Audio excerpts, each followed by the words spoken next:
remember a time not so long ago when one of the hallmarks of super high-end gaming rig was having multiple graphics cards. And why not? You could get high settings, high resolutions and high frame rates to a point unattainable by mere mortals.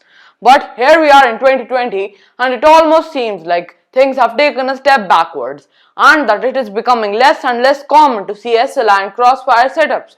So why is this the case when gamers are still interested in getting the best experience possible? So SLI has issues inherent in the platform.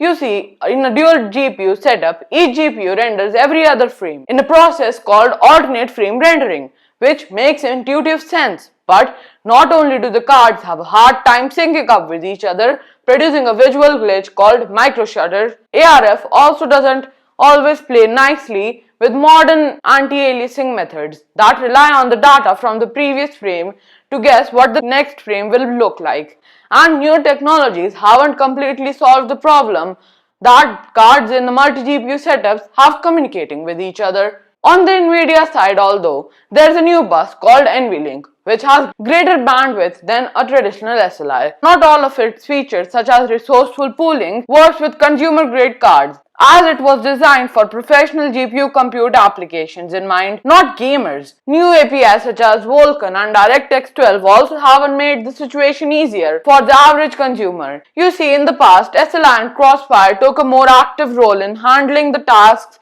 of splitting the game workloads across cards. However, new API give more control to the game developers so that they can code multi-GPU in a way that they see fit. And although this sounds like it could lead to games having multiple cards more effectively, it turns out that developers simply don't want to take on the burden of some extra workload of coding, especially for a setup that not that many people are going to use. So lots of modern games simply are not that well optimized for multi-GPU.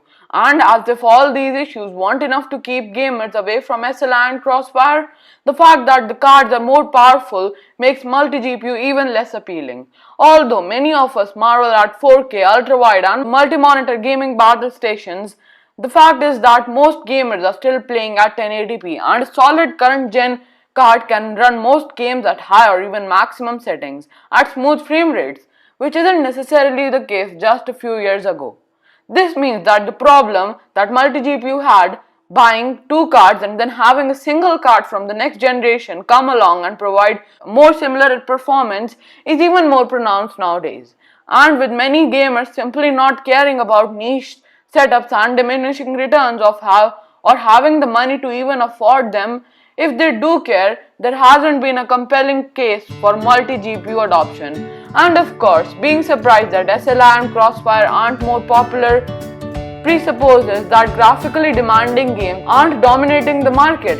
While there are still plenty of beautiful AAA titles that end up going bestseller, there's been a recent urge in 2D and retro style games that don't require nearly as much computing muscle to run. You simply do not need a $2,000 multi-GPU rig to run Among Us or Fall Guys. And even many popular 3D titles like Fortnite don't require expensive hardware. They're designed for a broad appeal rather than having the best looking graphics possible. Then again, if you're the type of person who drives a lift-up pickup truck just so you can have the biggest car on the road, then SLI or Crossfire may just make sense for you. You know what else makes sense for you? Is this channel. So hit the like button and also don't forget to subscribe.